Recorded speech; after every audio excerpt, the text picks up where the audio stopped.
নমস্কার বন্ধুরা, শতাব্দী ব্লগে সবাইকে স্বাগত। আমার আজকের রেসিপি ভেন্ডি আলুর তরকারি। তো ভেন্ডি আলুর তরকারি বানাতে এখানে দেখো আমি ভেন্ডিটাকে ভালো করে কেটে ধুয়ে নিয়েছি, আর এখানে একটা আলু কেটে নিয়েছি লম্বা লম্বা করে। তো আজকে আমি এটা নিরামিষ রান্না করব। এখানে কোনো পেঁয়াজ আদা রসুন কিছুই দেবো না, শুধু টমেটো, আদা আর কাঁচা লঙ্কা ব্যবহার করবো রান্নাটাতে। তো ভিডিওটা দেখতে থাকো, আমার সাথে থাকো। ভেন্ডির তরকারিটা বানানোর জন্য এখানে আমি একটা পেস্ট বানিয়ে নেব। টমেটো, আদা কুচি আছে আর লঙ্কা আছে। তো চলো এটাকে এখন পেস্ট করে নিই। এখানে আমার পেস্টটা একদম রেডি হয়ে গেছে। এবার আমি ভেন্ডি আর আলুটা ভেজে নেব। এখানে আমি কড়া বসিয়ে দিয়েছি, কড়াটা গরম হয়ে গেছে, আর এখানে কিন্তু আমার তেল দিয়েছি, তেলটাও কিন্তু আমার গরম হয়ে গেছে।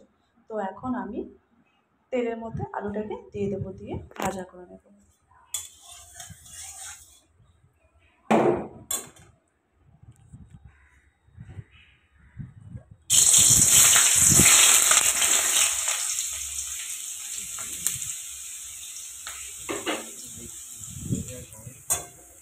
তো আলুগুলোকে এখন ভালো করে ভাজা করে নিতে হবে।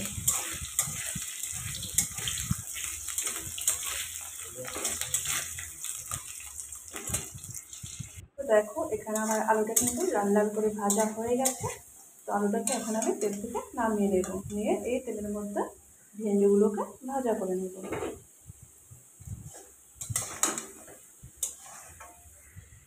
ওই তেলের মধ্যে এখন আমি ভেন্ডিগুলোকে দিয়ে দেব।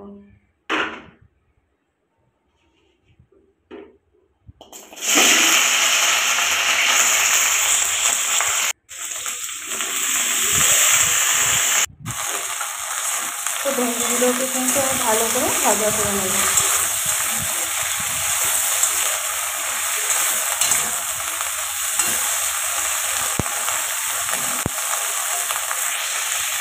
তো এখানে আমার ভেন্ডিটা হালকা করে ভাজা হয়ে গেছে। তো এবারে ভেন্ডিগুলোকে আমি তুলে নেব। এটা তুলে নেওয়ার পর ওর মধ্যে আমি এই কড়ার মধ্যে আমি একটু তেল দিয়ে দিয়েছিলাম, আর এখানে আমি এখন ফোড়ন দিয়ে দেবো। ফোড়নের জন্য আমি এখানে নিয়েছি 5 ফোড়ন, একটা শুকনো লঙ্কা আর তেজপাতা। তো ফোড়নে দিয়ে দিলাম। ফোড়নটা একটু ভাজা ভাজা হলে এর মধ্যে আমি যে পেস্টটা বানিয়ে রেখেছিলাম, এসব টমেটো, কাঁচা লঙ্কা আর আদা, তো এটা দিয়ে দেবো। পেস্টটা দেওয়ার পরে একটু ভালো করে কষে নিতে হবে।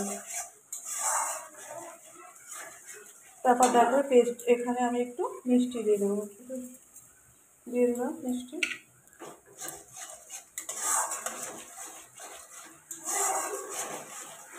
তারপরে এখানে আমি হলুদ গুঁড়ো, লঙ্কার গুঁড়ো দিয়ে দেবো,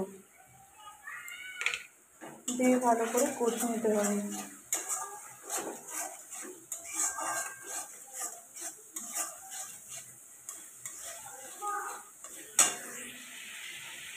এবার এর মধ্যে আমি দিয়ে দেবো লবণ।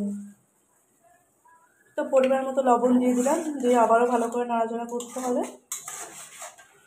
এবার আমি এর মধ্যে দিয়ে দেবো জিরের গুঁড়ো।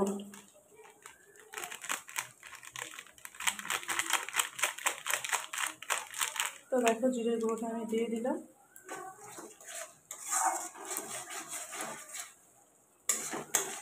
এর মধ্যে এবার আমি দিয়ে দেবো ভেজে রাখা আলুটা।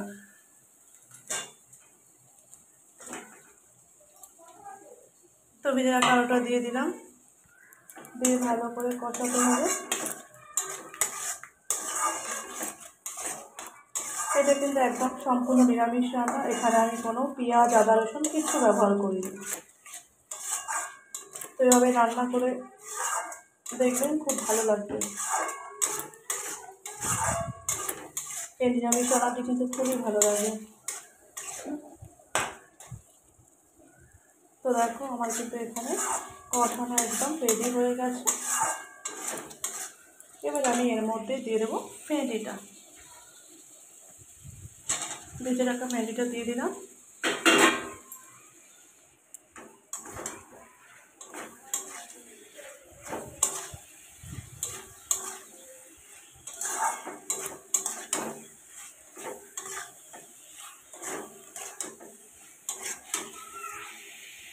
দেখো ভেন্ডি আর আলুটা দিয়ে কিন্তু আমার কষানো হয়ে গেছে। এবার আমি এর মধ্যে জল দেব।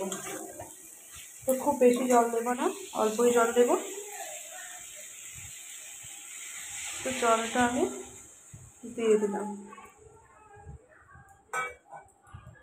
জলটা দিয়ে আরও কিছুক্ষণ রান্না করে নিতে হবে। রান্না করে নিলেই আমাদের ভেন্ডি আলুর তরকারি একদম রেডি হয়ে যাবে। দেখো সামান্য পরিমাণে জল দিলাম। দেখো এখানে আমার ভেন্ডির ঝালটা ফুটে উঠেছে।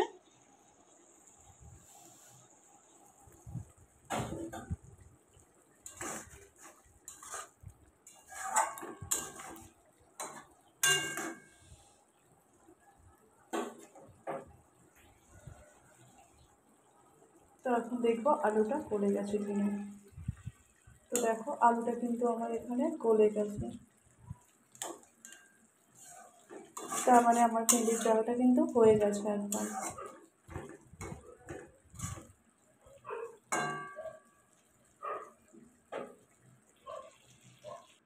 দেখো এখানে আমার ভেন্ডি আলুর তরকারি একদম রেডি।